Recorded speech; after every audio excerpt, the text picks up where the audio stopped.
জয় গোস্বামীর লেখা, কবি জয় গোস্বামীর লেখা মেঘমালিকার জন্য রূপকথা চেষ্টা করছি পাঠ করার। আমি যখন ছোট ছিলাম, খেলতে যেতাম মেঘের দলে।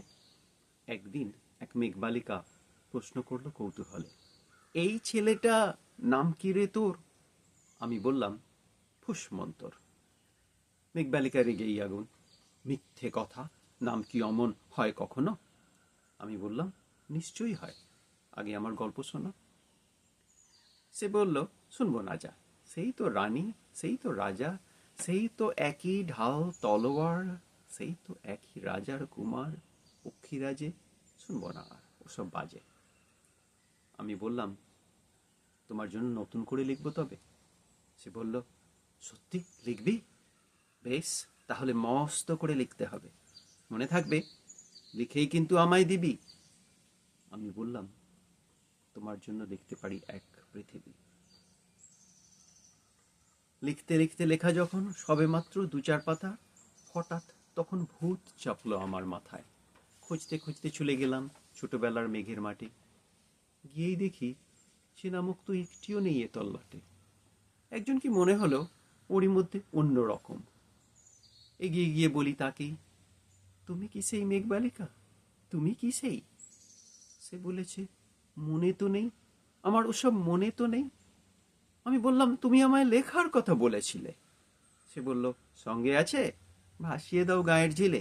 আর হ্যাঁ শোনো, এখন আমি মেঘ নই আর, সবাই এখন বৃষ্টি বলে ডাকে আমায়। বলেই হঠাৎ এক পশলায় চুল থেকে নখ আমায় পুরো ভিজিয়ে দিয়ে অন্য অন্য বৃষ্টি বাদল সঙ্গে নিয়ে মিলিয়ে গেল খরস্রোতায়, মিলিয়ে গেল দূরে কোথায়, দূরে দূরে। বৃষ্টি বলে ডাকে আমায়, বৃষ্টি বলে ডাকে আমায়, আপন মনে বলতে বলতে আমি কেবল বসে রইলাম ভিজে একসা কাপড় জামায়। গাছের তলায় বসে রইলাম, বৃষ্টি নাকি মেঘের জন্য। এমন সময় অন্য একটি বৃষ্টি আমায় চিনতে পেরে বলল তাতে, মন খারাপের কি হয়েছে, যাও ফিরে যাও, লেখো আবার, এখন পুরো বর্ষা চলছে, তাই আমরা সবাই এখন নানান দেশে ভীষণ ব্যস্ত।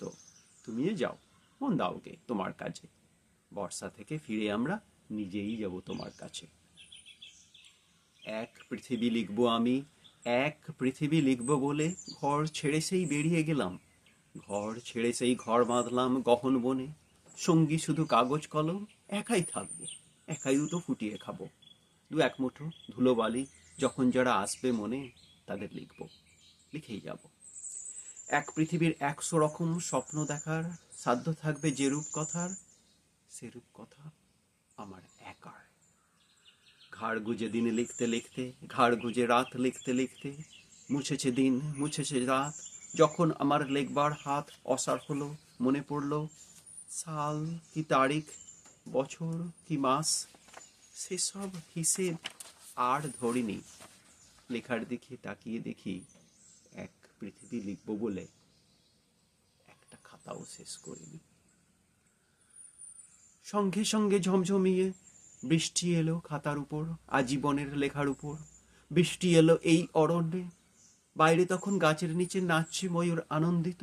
এ গাছ ও গাছ, উড়ছে পাখি, বলছে পাখি, এই অরণ্যে কবির জন্যে আমরা থাকি। বলছে ওরা, কবির জন্য আমরা কোথাও, আমরা কোথাও, আমরা কোথাও হার মানিনি। কবি তখন কুটির থেকে তাকিয়ে আছে অনেক দূরে, বনের পরে, মাঠের পরে, নদীর পরে, সেই যেখানে সারা জীবন বৃষ্টি পড়ে, বৃষ্টি পড়ে, সেই যেখানে কেউ যায়নি, কেউ যায় না কোনোদিনই। আজ সে কবি দেখতে পাচ্ছে সেই দেশে সেই ঝর্ণাতলায় এদিক ওদিক ছুটে বেড়ায় সোনায় মোড়া মেঘ হরিণী, কিশোর বেলার সেই হরিণী। নমস্কার, পেন নাম সালাম আলাইকুম। অলমোস্ট 23 বছর আমেরিকায় বসে এখন আরকানসা ছোট্ট একটা জায়গায়, হ্যাঁ, বাংলার চর্চাটা ভীষণ কম, চেষ্টা করছি। যাদের ভালো লাগবে আমার পরের ভিডিওটা দেখুন, সাবস্ক্রাইব করুন, কমেন্ট করুন, ভালো থাকবেন।